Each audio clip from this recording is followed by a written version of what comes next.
Donald Trump के America का फिर से प्रेसिडेंट बनने के बाद पूरी दुनिया को इस बात का इंतजार था कि वो ईरान को लेकर कैसा रुख अपनाते हैं। ट्रंप को पूरी तरह से ईरान विरोधी माना जाता है और कहा जाता है कि ईरान की सत्ता खुद ट्रंप से जाति दुश्मनी रखती है।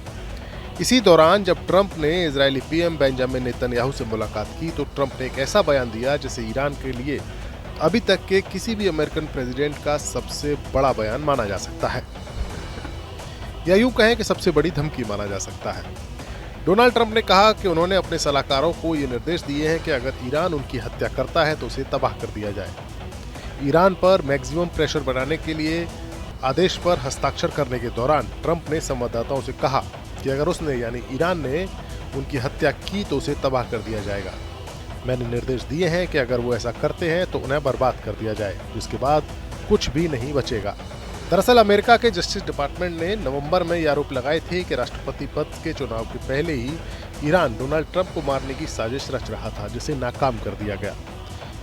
आरोप था कि ईरानी अधिकारियों ने सितंबर में 51 साल के फरहाद शकेरी नाम के आदमी को ट्रंप पर नजर रखने और उसकी हत्या करने का आदेश दिया था। शकेरी अब भी ईरान में है। बहरहाल जब ट्रंप का ये बयान सुर्खियों में आ गया तो उन्होंने माहौल को हल्का बनाने की कोशिश की है। उन्होंने उन रिपोर्ट्स का खंडन किया है जिसमें कहा गया है कि अमेरिका इजराइल के साथ मिलकर ईरान के टुकड़े टुकड़े कर देगा। उन्होंने कहा कि वो चाहते हैं कि ईरान एक कामयाब देश बने। उन्होंने अपनी social media site truth social पर लिखा, मैं चाहता हूं कि ईरान एक महान और कामयाब देश बने, लेकिन ऐसा देश जिसके पास परमाणु हथियार न हो। संयुक्त राज्य अमेरिका इजराइल के साथ मिलकर ईरान को टुकड़े टुकड़े कर देगा, ऐसी रिपोर्टें बहुत बढ़ा चढ़ाकर कही गई हैं। उन्होंने आगे कहा कि मैं एक सत्यापित परमाणु शांति के समझौते को ज्यादा पसंद करूंगा जो ईरान को शांतिपूर्वक बढ़ने और समृद्ध होने देगा। हमें इस पर तुरंत काम शुरू कर देना चाहिए और जब इस डील पर हस्ताक्षर हो जाएंगे और जब ये पूरी हो जाए तो मिडिल ईस्ट में एक बड़ा जश्न मनाया जाना चाहिए। भगवान मिडिल ईस्ट का भला करे।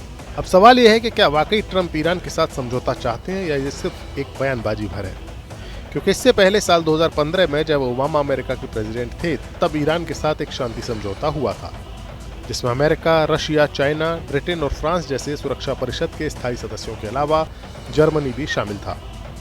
इस समझौते के तहत ईरान को उसका परमाणु कार्यक्रम छोड़ने के एवज में उस पर लगी आर्थिक पाबंदियों को खत्म किया जाना था।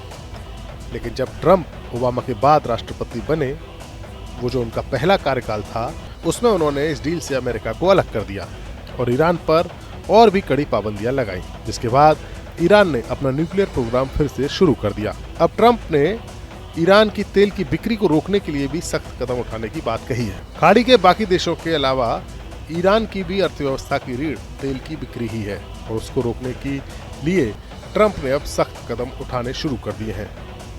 उन्होंने कहा कि मैंने ईरान पर अधिकतम दबाव की नीति को फिर से लागू किया है। अब हम फिर से कड़े प्रतिबंध लगाएंगे, ईरान के तेल निर्यात को जीरो कर देंगे और उनके आतंकवाद को धन देने की क्षमता को खत्म करेंगे। ट्रंप का यह प्रस्ताव उनके अनोखे कूटनीतिक तरीकों का एक हिस्सा तो है, लेकिन अब देखना होगा कि ईरान ट्रंप के इन प्रस्तावों और ऐसे एक्शंस का कैसे जवाब देता है। Bureau report, news nation digital. News nation अब व्हाट्सएप पर खबरों के ताजा अपडेट के लिए न्यूज नेशन के इस QR कोड को स्कैन करें।